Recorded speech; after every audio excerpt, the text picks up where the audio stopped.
अस्सलामुअलैकुम दोस्तों, उम्मीद है आप सब लोग खैरियत से होंगे। 26 अगस्त 2020 बुध का दिन है। बात करते हैं ओमान में कोरोना केसेस के हवाले से। आज ओमान में 166 कोरोना के केस रिपोर्ट हुए और कुल तादाद जो है वो हो चुके हैं 84,818।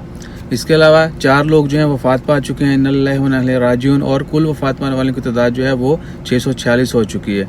सबकी मग़फ़िरत के लिए दुआ करें और जितने भी लोग बीमार हैं उनकी सेहतयाबी के लिए दुआ करें।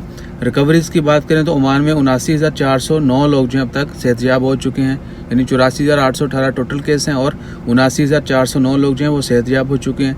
इसके अलावा पिछले 24 घंटों में 56 लोगों को जो है 56 मरीज़ों को हॉस्पिटल में एडमिट किया गया और हॉस्पिटल में एडमिट मरीज़ों की कुल तादाद 406 है, जबकि 148 मरीज़ जो हैं वो इंटेंसिव केयर यूनिट में हैं। No in English, dear all, on 26th of August, on Wednesday, Oman report 166 coronavirus positive report, while 4 deaths recorded.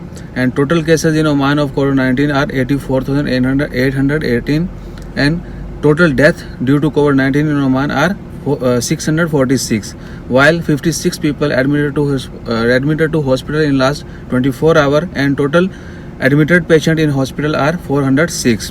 Also, 148 people are in ICU intensive care unit. Please pray for all.